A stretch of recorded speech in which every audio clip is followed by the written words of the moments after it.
Hello दोस्तों, आपका हमारे चैनल में हार्दिक स्वागत है। दोस्तों, हम आपको संविधान के भाग 4 राज्य की नीति निर्देशक तत्वों के बारे में बताने चल रहे हैं। तो दोस्तों, सबसे पहले आपसे निवेदन है कि आप हमारे चैनल को सब्सक्राइब ज़रूर करें और लाइक का बटन भी अवश्य दबाएं। तो आगे चलते हैं। अनुच्छेद 36 अनुच्छेद 36 में राज्य के बारे में बताया गया कि इस भाग में जब तक कि संदर्भ में अन्यथा अपेक्षित ना हो, राज्य का वही अर्थ है जो भाग 3 में है।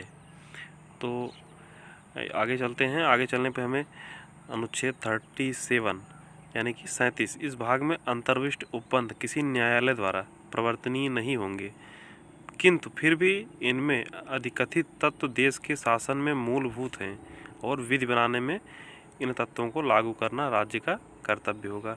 इसमें बताया गया कि यह जो भाग है यह न्यायालय में प्रवर्तनीय नहीं होगा या न्यायालय पर लागू नहीं होगा, लेकिन जो देश के विधि यानी कि कानून बनाए जाएंगे उनमें इसका ज़रूर ध्यान रखा जाएगा।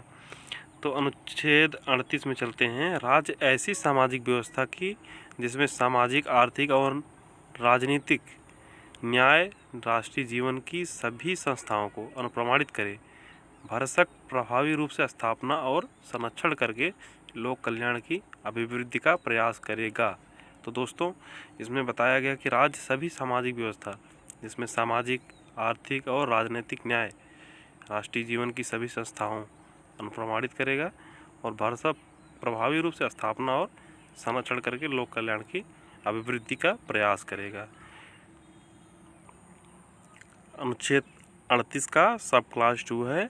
इसमें बताया गया राज्य विशेषतया आय की असमानताओं को कम करने का प्रयास करेगा और न केवल व्यक्तियों के बीच बल्कि विभिन्न क्षेत्रों में रहने वाले और विभिन्न व्यवसायों में लगे हुए लोगों के समूहों के बीच भी प्रतिष्ठा, सुविधाओं और अवसरों की असमानता समाप्त करने का प्रयास करेगा। तो फ्रेंड, सबसे पहले आपको हम बता दें कि इसमें जो राज्य शब्द लिखा गया है, राज्य शब्द का अर्थ पूरे भारत देश से है, ना कि किसी एक विशेष राज्य से है। जैसे कोई उत्तर प्रदेश हो गया, बिहार हो गया, ऐसे राज्य से मतलब नहीं, इसका पूरा भारत देश से मतलब है, अर्थ है इसका। तो अनुच्छेद 39 में चलते हैं। राज्य अनुच्छेद 39 कहता है कि राज्य अपनी नीति का विशिष्टतया इस प्रकार संचालन करेगा कि सुनिश्चित रूप से काम में बताया गया पुरुष और स्त्री सभी नागरिकों को समान रूप से जीविका के पर्याप्त साधन प्राप्त करने का अधिकार हो।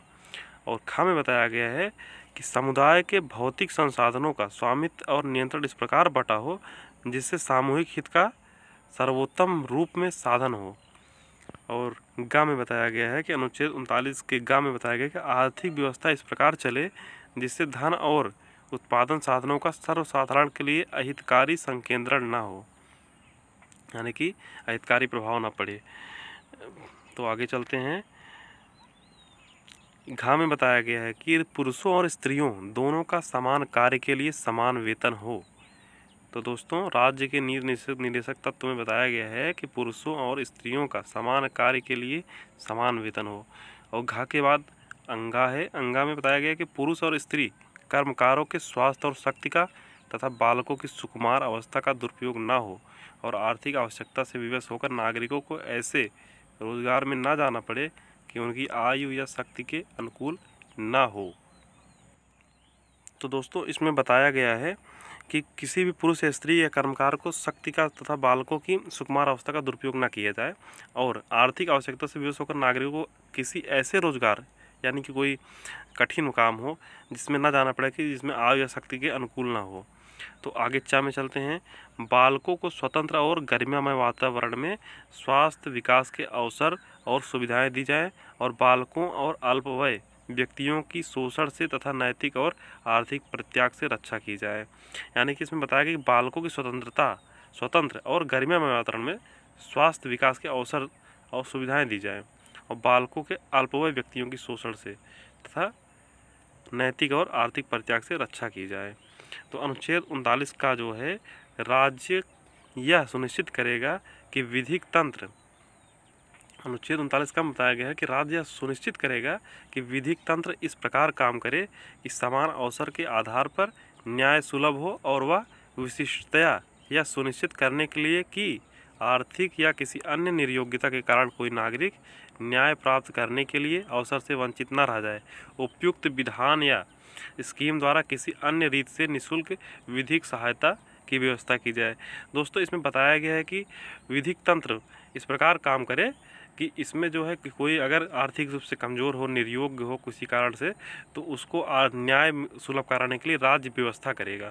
तो इसलिए राज्यों में या कोर्टों में एक ऐसा सिस्टम बनाया गया है कि जिसमें जो निर्योग्य व्यक्ति होते हैं उनको निःशुल्क सहायता प्रदान की जाती है। तो अनुच्छेद 40 जो है राज्य तथा ग्राम पंचायतों का संगठन करने के लिए कदम उठाएगा। राज्य ग्राम पंचायतों का संगठन करने के लिए कदम उठाएगा और उनकी ऐसी शक्तियाँ और प्राधिकार प्रदान करेगा जो उन्हें स्वायत्त शासन की इकाइयों के रूप में कार्य करने का योग्य बनाने के लिए आवश्यक हो। तो अनुच्छेद 41 में चलते हैं। अनुच्छेद 41 जो है यह बताता है कि राज्य अपनी आर्थिक सामर्थ्य और विकास की सीमाओं के भीतर काम करने के, शिक्षा पाने के और बेकारी, बुढ़ापा, बीमारी और निःशक्तता तथा अन्य अनर्ह अभाव की दशाओं में लोक सहायता पाने के अधिकार को प्राप्त करने का प्रभावी उपबंध करेगा। और आगे चलते हैं। अनुच्छेद 42 राज्य काम की न्याय संगत और मानवोचित दशाओं को सुनिश्चित करने के लिए प्रसूति सहायता के लिए उपबंध करेगा। तो आगे चलते हैं। आगे जो है अनुच्छेद 43 राज्य उपयुक्त विधान या आर्थिक संगठन द्वारा या किसी अन्य रीति से कृषि के उद्योगों के तथा अन्य प्रकार के सभी कर्मकारों को काम, निर्वाह, मजदूरी, शिष्ट जीवन स्तर और अवकाश का संपूर्ण उपभोग सुनिश्चित करने वाली काम की दशाएं तथा सामाजिक और सांस्कृतिक अवसर प्रदान करने का प्राप्त कराने का प्रयास करेगा और विशिष्टतया ग्रामों के कुटीर उद्योगों को वैयक्तिक या सहकारी आधार पर बढ़ाने का प्रयास करेगा। तो दोस्तों, जैसे इसका कहने का अर्थ है कि जो राज्य है, देश जो है, देश की सरकार जो है, उसका कर्तव्य होगा कि कृषि और उद्योग तथा अन्य जो मजदूरी से निर्वाह करने वाले लोग हैं उनके जीवन स्तर को लिए अवकाश तथा अन्य सभी सामाजिक सांस्कृतिक अवसर प्राप्त कराने का प्रयास करेगा। तो अनुच्छेद 43 जो है यानी कि अनुच्छेद 43 का ये कहता है कि राज्य किसी उद्योगों में लगे हुए उपक्रमों और स्थापनों या अन्य संगठनों के प्रबंध में कर्मकारों का भाग लेना सुनिश्चित करने के लिए उपयुक्त विधान या किसी अन्य रीत से कदम उठाएगा। अनुच्छेद 43 का जो है राज्य सहकारी सोसाइटियों, स्वैच्छिक विरचना तथा उनके स्वशासी कार्यकरण, लोकतांत्रिक नियंत्रण और वृत्तिक मतलब पेशा वृत्तिक प्रबंधन का संवर्धन करने का प्रयास करेगा। तथा अनुच्छेद 44 कहता है राज्य भारत के समस्त राज्य क्षेत्र में नागरिकों के लिए एक समान सिविल संहिता प्राप्त कराने का प्रयास करेगा। अनुच्छेद 45 कहता है राज्य सभी बालकों के लिए 6 वर्ष की आयु पूरी करने तक प्रारंभिक बाल्यावस्था, देखरेख और शिक्षा के लिए उपबंध करने का प्रयास करेगा। तथा अनुच्छेद 46 जो है अनुच्छेद 46 कहता है राज्य जनता के दुर्बल वर्गों के, विशिष्टतया अनुसूचित और अनुसूचित जनजातियों की शिक्षा और अर्थ संबंधित हितों की विशेष सावधानी से अभिवृद्धि करेगा और सामाजिक अन्याय और सभी प्रकार के शोषण से उनकी संरक्षा करेगा। तो दोस्तों, अनुसूचित जनजाति तथा अनुसूचित जाति यानी SC और ST के बारे में बात कर रहा है। तो इसमें जो है उनके आर्थिक हितों की लिए सावधानी और अभिवृद्धि करेगा। सामाजिक अन्याय और सभी प्रकार के शोषण से उनकी रक्षा करने का राज्य का कर्तव्य है।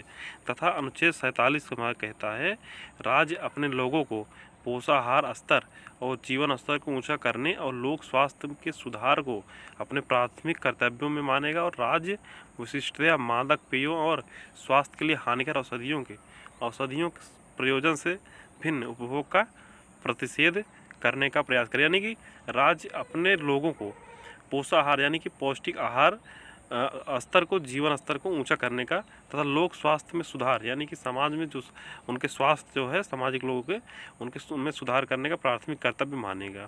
तथा राज्य विशिष्टतया मादक पेयों यानी कि जैसे मादक पेय दारू शराब हो गई, तो इसको रोकने का, इसके जो स्वास्थ्य के लिए हानिकारक हैं इनको रोकने का, इनको प्रतिषेध करने का प्रयास करेगा। तो अनुच्छेद चलते हैं 48 की तरफ। अनुच्छेद 48 कहता है यानी कि अनुच्छेद 48 कहता है राज्य कृषि और पशुपालन को आधुनिक और वैज्ञानिक प्रणालियों से संगठित करने का प्रयास करेगा और विशिष्टतया गायों, बछड़ों तथा दुधारू और वाहक पशुओं की नस्लों के परिरक्षण और सुधार के लिए उनके वध का प्रतिषेध करने के लिए कदम उठाएगा।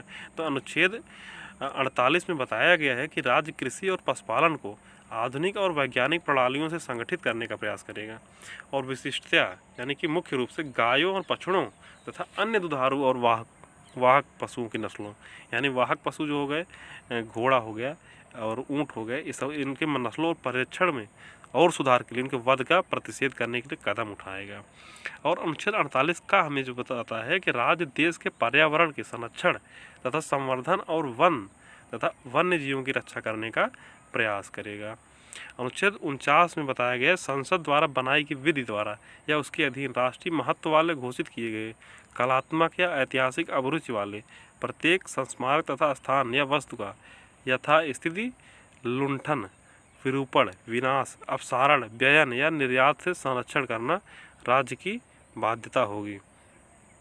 अनुच्छेद 50 में बताया गया है कि राज्य की लोक सेवाओं में न्यायपालिका को कार्यपालिका से पृथक करने के लिए राज्य कदम उठाएगा। तथा अनुच्छेद 51 जो हमें बताता है कि अनुच्छेद 51 में का जो है अंतर्राष्ट्रीय शांति और सुरक्षा की अभिवृद्धि तथा खा जो है राष्ट्रों के बीच न्याय संगत और सम्मानपूर्ण संबंधों को बनाए रखना तथा गा संगठन के लोगों के दूसरे से व्यवहारों में अंतर्राष्ट्रीय विधि और संधि बाध्यताओं के प्रति आदर बढ़ाने का और अंतर्राष्ट्रीय विवादों के मध्यस्थता द्वारा निपटारे के लिए प्रोत्साहन देने का प्रयास।